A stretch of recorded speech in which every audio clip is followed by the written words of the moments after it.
온전한 이 교회, 너무나 아름다운 교회, 교회에 대해서 많은 사람들의 생각이 있습니다. 신앙생활하면서 모태와 같이 또 항구와 같이 정비창과 같이 이렇게 교회에 오면 따뜻하고 그다음에 재충전을 받아서 그래서 또 한 주간의 삶을 힘있게 살 수 있게 하는 그런 가정과 같은 교회. 교회에 대한 생각이 평생을 신앙생활하면서 점점 더 온전해지고 또 깊어지고 확장되고 하는 그런 축복이 우리들에게 소망이고 그리고 갈망이기도 합니다. 교회에서 상처를 받았다라고 그렇게 말하는 사람들이 전도를 해보면 얼마나 많이 있는지, 제가 오죽했으면 그렇게 신앙을 중단한 사람이 20%가 넘을 거다, 늘 그렇게 말씀을 드립니다. 전도해 보면 꼭 이렇게 맞받아치는 그 소리 중에 뭐 목사님이 어땠고 전에 다니던 교회가 어땠고 하는 소리를 이게 조금만 더 이게 이야기를 길게 해보면 금방 확인할 수가 있는 거죠. 처음에부터 교회가 싫다, 뭐 교회가 뭐 어떻다 이렇게 말하지 아니하고 복음을 전하고 교회로 초청하고 전도하려고 하면 아주 안 좋게 또 강하게 거부하는 사람일수록 오히려 더 붙잡아야 되는 이유가 그런 옛 상처들로 인하여서 마음이 닫혀 있기 때문에 5년이 지나도 10년이 지나도 그 문제가 해결되지 않으면 이게 개선되지 아니하고 그대로 이렇게 가게 되는 그것이 교회로 인한 상처들로 그렇다라고 하는 것을 우리는 금방 복음을 전하면 확인할 수가 있습니다. 그렇기 때문에 그렇게 겉으로는 무슨 여러 다른 사정이 있다거나 뭐 이런 걸로 인해서 다음에 가겠습니다라고 하는 사람들이 오히려 더 복음이 받아들이고 교회로 오게 되는 경우가 드물어도 신사적이고 그리고 잘 대하는 사람들이 오히려 더 교회 문턱을 넘기가 어렵고 처음에 굉장히 강했던 사람들이 알고 보면 상처가 있어서 그 부분만 해소가 될 수 있다면 두 번째 문턱을 넘게 되는데 사실은 첫 번째 문턱 넘을 때보다 두 번째 문턱 넘을 때가 훨씬 어렵다라고 하는 것을 우리는 전도를 해보면서 이미 경험한 적이 있습니다. 그렇기 때문에 두 번째 문턱이 넘기가 어렵기는 하지만 그럼에도 불구하고 교회에 대해서 그렇게 서운한 감정이 있었던 그 부분을 하나님께서 어루만져 주시라고 하나님께 의탁하고 끊임없이 가서 그런 그 사람들 관계 그렇게 처음에 굉장히 힘들게 했던 사람들이 나중에 알고 보면 마음이 여린 거죠. 마음이 여리다라고 하는 것을 알 수가 있습니다. 아시잖아요. 큰 덩치가 큰 개는 사람한테 그렇게 함부로 짖지 않습니다. 자그마한 개들이 자기가 두려우니까 짖는 거라고 늘 말씀드린 것처럼 험악하게 생긴 사람들, 뭐 복음에 대해서 마치 바늘 끝도 들어가지 않을 것 같은 그런 사람들이 사실은 알고 보면 교회에 대해서 자기 생각이 분명했던 거죠. 자기 원칙이 분명했고 교회 안에서 사랑받고 교회 안에서 용납받고 교회 안에서 신앙생활 바르게 하고 싶었는데 그렇지 못해서 그 억울한 심정을 교회를 핑계 삼을 수밖에 없는 거죠. 뭘 핑계 삼겠습니까? 자기 실력을 핑계 삼겠습니까? 아니면 무슨 환경을 탓하겠습니까? 그러다 보니까 어머니와 같은 교회에 대해서 그렇게 힘들었던 그런 부분들이 서로 사랑하고 서로 아껴주고 더 보듬어주고 또 칭찬해주고 격려하면서 따뜻하게 맞아줄 필요가 있는 것이죠. 그 부분이 교회와 관련된다라고 하는 것이죠. 교회와 관련되어 있다라고 하는 것을 알 수 있는데 여기 성경 전체에서 딱 한 번 나오는 표현 광야교회. 오늘 말씀 듣고 가셔서 거기에다 이렇게 별표를 해 놓으셔도 좋을 광야 교회. 그 광야 교회는 사실은 척박하고 광야 교회는 교회가 아니었죠. 왜냐하면 중구난방이었으니까. 광야의 이스라엘 백성들은 하나님을 원망하고 불순종하고 지도자를 따르지 아니하고, 또 밑에 오늘 말씀 38절만 읽었는데 39절부터 쭉 보시면 우리 조상들이 모세에게 복종하지 아니하고 거절하고 그 마음이 도리어 애굽을 향하고 아론더러 말하기를 우리를 인도할 신들을 우리를 위하여 만들라. 애굽 땅에서 우리를 인도하던 이 모세는 어떻게 되었는지 알지 못하노라. 시내산에 들어가서 하나님 뵙고 하나님 말씀 받겠다고 시내산으로 올라간 그 모세가 안 보인 지 벌써 수십 일이 지나간다 하면서 이렇게 말하고 있는 거죠. 그때 그들이 송아지를 만들어 그 우상 앞에 제사하며 자기 손으로 만든 것을 기뻐했다. 밑으로 쭉 보시면 이 광야에서 이스라엘 백성들이 어떤 행태를 보였는지 우리는 다 압니다. 왜? 우리도 그런 척박한 환경에 놓이게 되면 불평할 수밖에 없고 원망할 수밖에 없을 것이니까. 우리 조금만 불편해도 제일 먼저 불평하는 것이 하나님이고, 조금만 힘들어도 제일 먼저 탓하는 것이 교회 탓하기 쉽다는 것이죠. 그렇기 때문에 여기 불확실하고 힘들고 어렵고 고난스럽고 대적들로 들끓고 위험하고 쉽지 않은, 불편하기 그지없는 그런 곳, 하나님 말씀보다는 눈에 보이는 우상이 훨씬 더 강력해 보이는. 왜요? 400년 동안 그렇게 길들여져 왔으니까.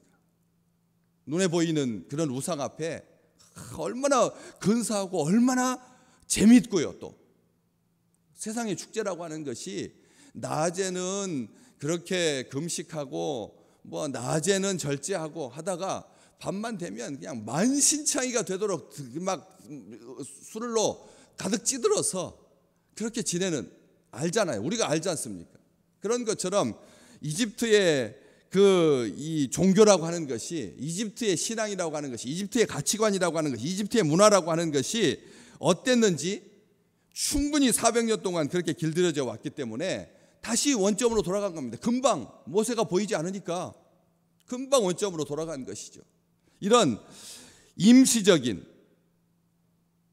그런 곳에서 하나님의 통치를 거부하고 하나님 말씀 듣지 아니하고 하나님의 구원, 하나님의 약속, 가나안의 축복은 다 물 건너가고 금방 잊혀진다는, 하나님의 아무리 선한 귀한 약속인데도 불구하고, 구원의 축복인데도 불구하고 그게 잊혀질 만큼 단순하게 모세가 보이지 않는다라고 하는 이유로 그렇게 돌아가고 했던 광야, 뭐가 선한 것이 있겠고 뭐가 바람직한 것이 있겠습니까?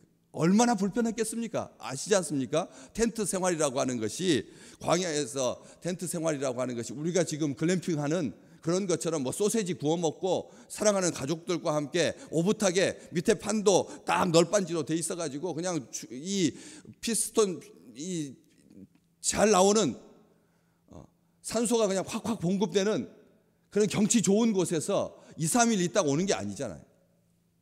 40년을 사는 건데, 그 꿀렁꿀렁한 곳에서 그렇게 사는 건데, 그냥 그 줄 쭉 바로 그게 뭐 100m씩 거리두기를 한 것이 아니라 10m씩 거리두기를 한 것이 아니라 그냥 다닥다닥 붙어가지고 그렇게 200만 명이건데, 온통 뭐 자고 싶어도 아이가 옆에서 떠들고 깨고 태어나고 죽고 그냥 일상적인 삶인데, 그 속에서 이스라엘 백성들이 느꼈을 그런 불평함, 그런 곳이 광야 아니겠습니까? 근데 그게 무슨 교회입니까?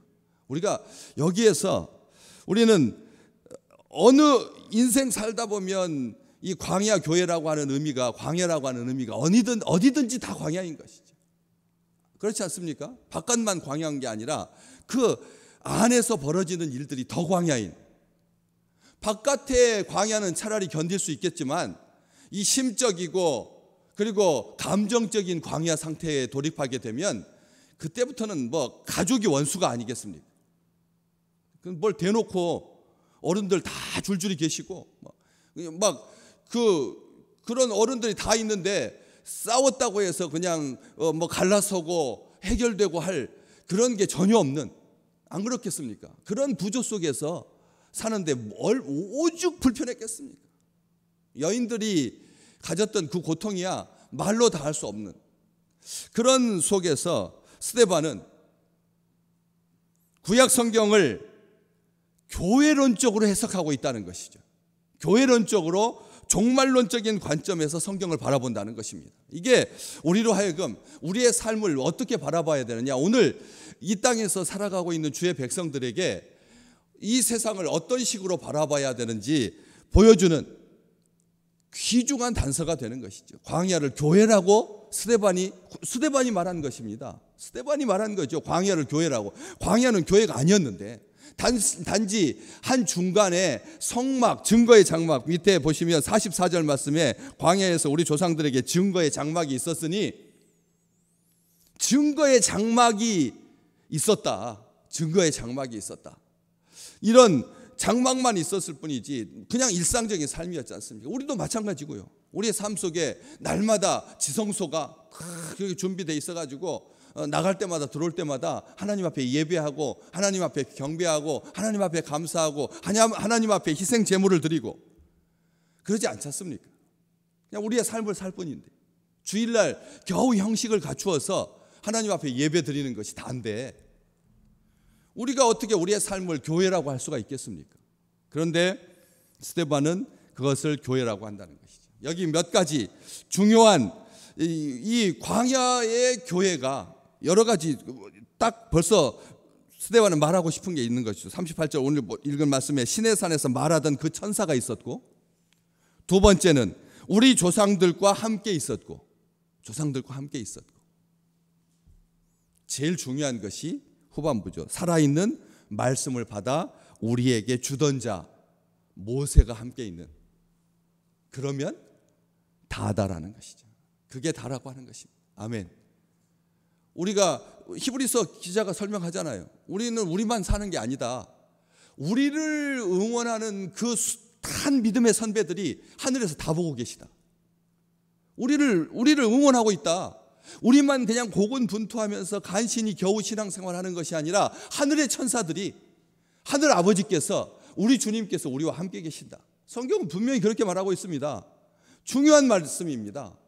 우리가 혼자서 그냥 외롭게 가는 것이 아니라 하나님께서 우리를 응원하고 계시고 천사들이 우리와 함께 있고, 특별하게 하나님으로부터 살아있는 말씀을 받아서 오늘 주의 종을 세우셔서 사랑하는 사람, 사랑하는 지인들, 사랑하는 친구들을 통해서, 환경을 통해서 기도 중에 내가 말씀을 읽다가 살아있는 말씀을 받을 수 있다라고 하는 거예요.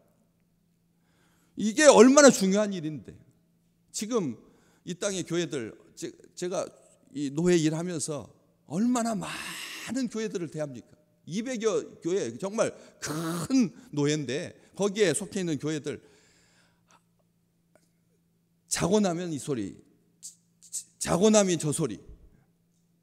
교회들 가보면 시골 교회들 다 저쪽 DMZ 있는 데까지 다 우리 지역이지 않습니까? 그래서 거기 가서 살펴보면 행복하고 즐겁고 복되고 바람직하고 건강하고 성장하고 하기보다는 예배를 걱정해야 되는, 목사님을 걱정해야 되는 그런 교회들이 그냥 다 거의 충분하다 할 만큼 많습니다.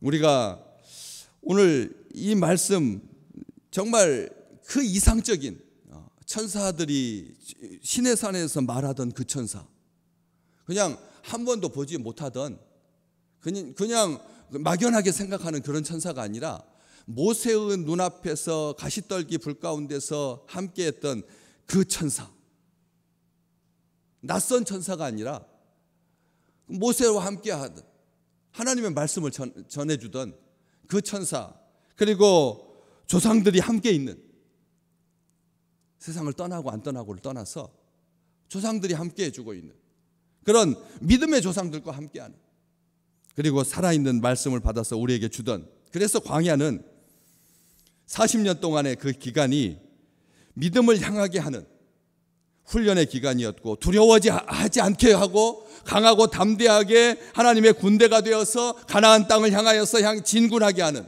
승리하게 하시는 하나님께서 함께 하시는, 하나님께 감사하고 하나님의 은혜 아래에서 살게 만드시는, 주의 백성 되게 만드시는, 주의 군대가 되게 하시는, 하나님을 의지하고 하나님 바라보게 하시는, 하나님 믿게 하고 하나님 순종하는, 철저하게 하나님과 함께 하여서 악과 싸워서 이기게 하는 훈련의 기간이었고, 그리고 승리하는 교회의 모습이었다는 것이죠. 오늘 우리 아름다운 교회를 꿈꿉니다. 이게 교회의 비전이고 교회의 사명 아니겠습니까? 진정한 교회, 하나님의 말씀이 정확하게 건강하게 바르게 선포되고 주의 백성들이 그 말씀을 받으면서 아멘하고, 그래서 악과 싸워서 이기고 서로 사랑하고 짐을 나누어지고 선교하고 봉사하고 교육하고 양육하는 그 글대로만 그 4개의 바퀴가 온전하게 작동하여서 제자리 멈돌지 않게, 제가 늘 말씀드리잖아요. 바퀴 하나가 빠져도 금방 쓰러지지는 않습니다. 왜? 3개 바퀴가 있으니까. 펑크나도 카센터까지 갈 정도는 됩니다. 그렇죠. 속에 있는 그 프레임이 그 차가 전복되지 않도록 지켜줍니다. 조금 불편하고 좀 덜그럭덜그럭 거려서 그렇지, 카센터까지 가면 그 뒤에 위에 있는 찢겨진 그 튜브 상태를 봐가지고 작으면 공기 집어넣고 그 다음에 잘 막아서 그래서 재활용하고 더 쓸 수 있고, 아니면 그 위에 있는 커버만 바꾸면 아무런 문제가 없습니다. 그러니까 그것으로 인하여서 불편할 수는 있지만 그것으로 향해서 원망해서는 안 되는 거죠. 사실은 조금 불편한 것은 수리하고 보수하여서 잘 다듬어서, 그래서 같이 가는 것, 이게 건강한 교회의 비전이고 소망이어야 합니다. 그냥 마음에 안 든다고 다 잘라버리면, 마음에 안 든다고 다 미워하면, 마음에 안 든다고 교회 떠나기를 바라면, 그러면 제가 어떻다고요? 그 사람보다 딱 2배 더 나쁜 사람 들어온다고요. 그 사람 떠난 자리에 그 사람보다 2배 더 나쁜 사람이 들어와서 더 힘들다. 우리가 마음에 맞지 않는다고 자녀 바꿀 수 있습니까? 더 옆집 아이가 아무리 더 좋은 대학을 가고 좋은 직장을 가지고 있어도 조금 부족하지만 내 자녀인 것처럼 교회라고 하는 것이 천국과 같은 교회를 말하고 있지 않습니다. 천국과 같은 교회를 말하지 않습니다. 진정 때를 따라서 하나님의 양식으로 선하게 먹이고 온유하고 겸손하고 탁월한 리더십으로 이끄는 좋은 교회의 지도자들, 하나님의 말씀으로 풍성하게 먹이는, 그러면서도 영적인 거룩한 영성으로 가득한, 하나님을 향한 열망하는, 하나님을 추구하는 그런 놀라운 자자손손 믿음의 대를 이어가는, 바라볼 수 있는 모델이 분명한 든든한 후원자, 격려자가 되는, 서로가 나를 믿고 사랑해주고 나를 위해서 기도해 줄 수 있는 한 사람만 있다면